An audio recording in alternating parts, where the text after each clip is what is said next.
So you're not aware of the sublease agreements between Whirlwind Corporation and Lucky South 99, and there were two sublease agreements. Are you not aware of it?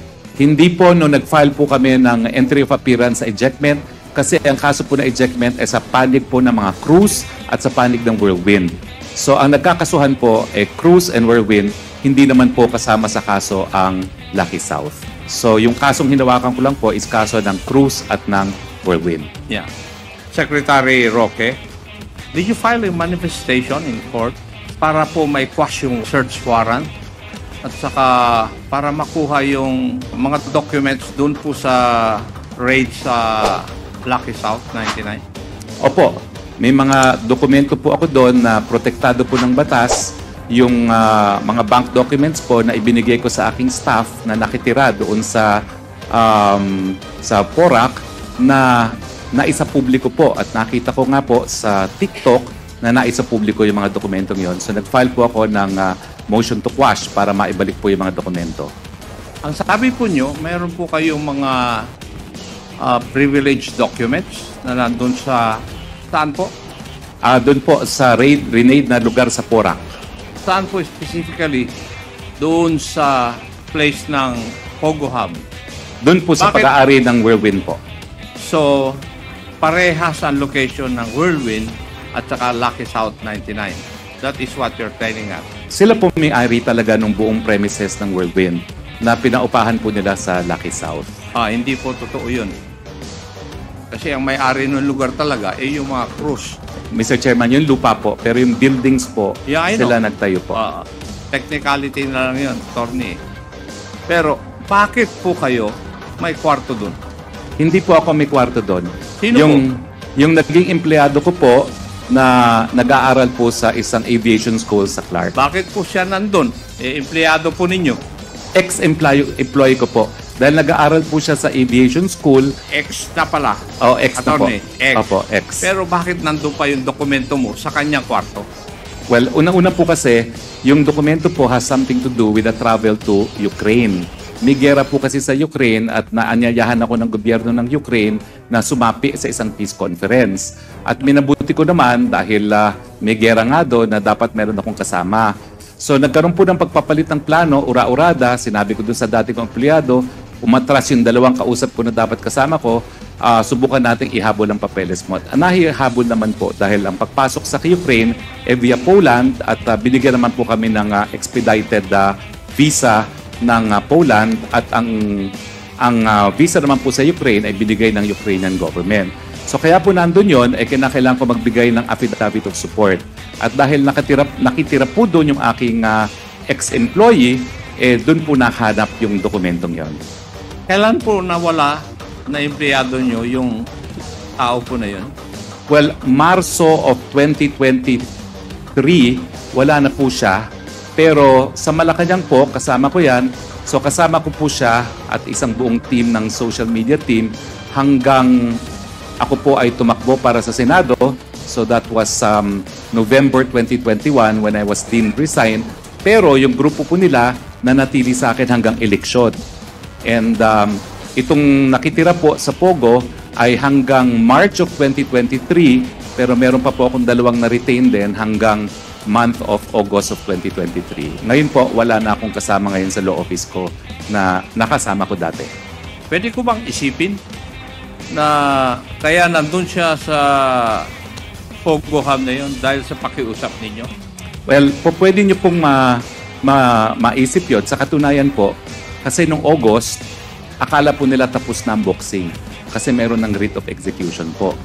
Pero nung nag-file po kami sa RTC na motion to recall the writ of execution, hindi naman namin inaasahan, nagtagumpay po. So hindi sila napaalis kaagad, bagamat dapat by August napaalis na sila. So parang tinanaw naman po nila na utang na loob na hanggang ngayon po, hindi pa sila napapaalis doon, no? Dahil nagpunta naman kami sa Court of Appeals. At siguro po, tumanaw rin ng utang na loob at pinagbigyan yung aking dating tao. So, kayo po ang nakiusap? Hindi po. Ang nag-usap po talaga ay yung empleyado ko at saka si Cassie Ong. Paano sila nagkakilala? Well, nagpulong po kami matapos po ang isang pagbibista dyan po sa... kayo po ang nagpakilala. Ako po nagpakilala. Ako nagpakilala. Thank you. Doon po sa pag-represent nyo sa Whirlwind Corporation, kaso, laban po kina Ronaldo Cruz, Froilan Cruz. Tama po ba ito? Tama po yan. Tama. Po yan. Now, what is the status of the case? Ngayon po, nakabinbin po siya sa Court of Appeals kasi naghain po kami matapos ma-recall ang writ of execution, naghain po kami ng petition to annul judgment sa Court of Appeals.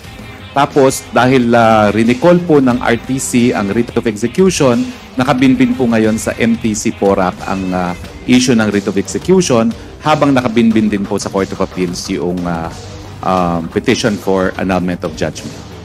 So, hindi po nadidesisyonan kung sino talaga ang may-ari? Wala naman pong issue kung sino may-ari. Pag-aari po talaga ng Cruz. Ang issue lang is yung issue po ng possession at ang issue po is kung nabigyan pa ho ng due process ang Whirlwind doon sa pagdinig ng ejectment case. Kasi nga po, medyo komplikado kaya sana gusto ko nandito yung mga Cruz. Nagdidemandahan po yung anak at tatay na Cruz at ang nagpaupa po sa Whirlwind ay yung tatay na Cruz. At it so happen na ang registered owners pala ng lupa ay ang mga anak ng Cruz pero minimaintain naman ni tatay na Cruz na hindi naman sila nagpundar nun. But in any case, dahil ang mga anak po ang registered owner, sila po nagdemanda. Now, ang version po ng Whirlwind, hindi nila alam na nagdemanda ang mga anak ni Cruz dahil ang summons tinanggap ni tatay na Cruz at siya ang kumuha ng abogado para mag-appear for Whirlwind. Nung una po, nanalo yung abogado at na-dismiss ang kaso for ejectment sa MTC pero nung na-appeal po sa RTC, na-reverse at yun nga po, nagkaroon ng writ of execution. At doon na po kami pumasok na meron ng writ of execution sa RTC. Are you aware of the decision of the Court of Appeals? Meron decision po pero nagsahain po kami ng motion for reconsideration. Ano po yung decision ng Court of Appeals? Yung Court of Appeals decision po, natalo kami doon sa petition for annulment of judgment, pero may pending motion for reconsideration po kami. Ang sabi ng Korte Suprema, ng Court of Appeals, hindi po pwedeng annulment of judgment kasi nga ang nangyari, matapos magkaroon ng writ of execution, nagkaroon daw ng compromise agreement na pinasok naman ng Whirlwind. At dahil pumasok sila doon sa kasunduan na yon, ay hindi masasabi, parang na-cure yung defect doon sa hindi naman sila nabigyan ng pagkakataon na depensa ng sarili nila. At naniniwala po kami noon ang issue of law kung mapapatunayan talaga na hindi sila binigyan ng pagkakataon na madinig ng hukuman, dapat talaga null and void yung decision. At lahat po ng compromise agreement na ipinasok sang-ayon sa isang null and void na decision ay null and void din. Yun po yung nakasaad sa aming motion for reconsideration. Thank you. When did Whirlwind Corporation get you as their lawyer? Formally for the ejectment case in the month of August of 2023, Your Honor. 2023. So in other words, it's because of the ejectment case. Yes, Your Honor. Did you know that in the past, before you were taken as counsel, your friend, Miss Catherine Casantroong, was part of Whirlwind Corporation and later on was also part of Lucky South 99? I knew, Your Honor, that she was part of Whirlwind, and after our meeting with PAGCOR, she became representative of Lucky South for PAGCOR as well. So, kayo po ay isang abogado. Ano po yung conclusion nyo ron? Ang conclusion ko po, kilala ko siya bilang empleyada talaga ng Whirlwind. Kasi, matagal ko na po... Alam nyo rin po na empleyado rin siya ng Lucky South.